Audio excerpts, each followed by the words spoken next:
Hi, my name's Tiffany and I'm very pleased to be here. Really lovely to meet you all. I just realised that my 15-minute speech has to go into 5 minutes, so I'm going to get straight into it and probably talk very fast. So what I want to share with you is 3 choices that when I made them, they changed my life. And the first one is to choose desire over fear. I work primarily with imagination. It's something that's devalued a lot in society, particularly in the UK. You hear it all the time. Oh, it's just your imagination. But your imagination is the most powerful gift that you have been given. It's more powerful than your will. Let me show you. Don't think of the color pink. Okay, what's happening? Okay, so if you can actually give it the power that it's due, it's amazing what can happen. But what usually happens is we suppress our imagination. And when your imagination is suppressed, what actually happens is anxiety. But if you express your imagination, what you get is creativity. So the most important thing to honor, really, is the power that you've been given in your imagination and learn to use it wisely. The next thing is a personal story, which is still under choosing desire over fear. I grew up in an unstable background. My mum worked all hours that God sent to keep a roof over my head. And I developed obsessive-compulsive disorder when I became a teenager. Every single activity I did every day had a new implication or a new ritual to it. It got to a point where I was on antidepressants and under psychotherapy. Nothing helped. And eventually, when I did try to take my own life, I threw away the antidepressants, I stopped the therapy, and I made a decision to help myself. Thank you. I got it under control, or so I thought, until my mid-30s when I realized that my life was about that big. I had no health, no wealth. I shrank. And I realized that I was still making decisions based on fear rather than what I wanted. And it got to such a point of pressure that there was only one choice left, and that was to actually start choosing what I wanted.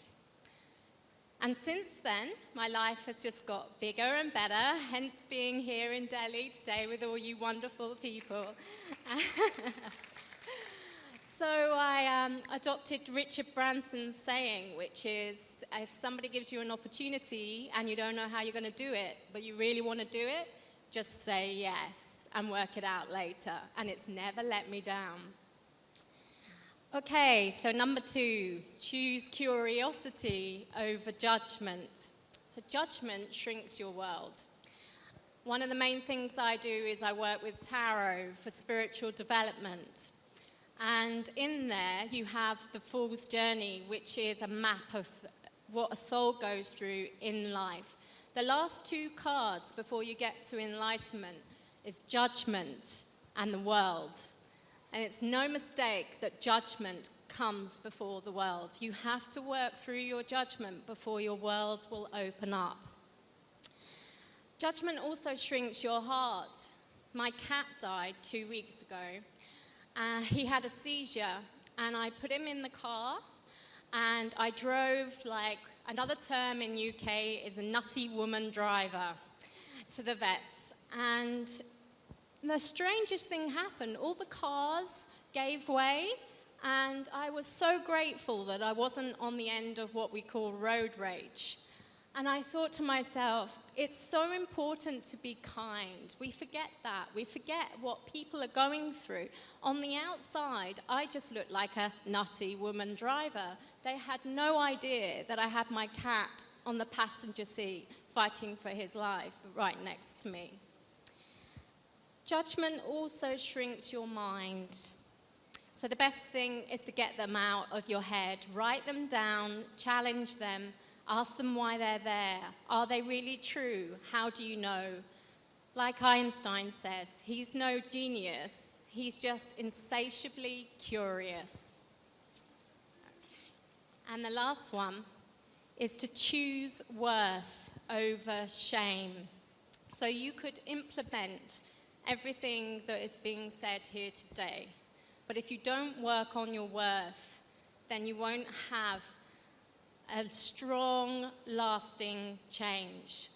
So yes, I am a psychic, and one of the things that is often said is, will you give me the lottery numbers?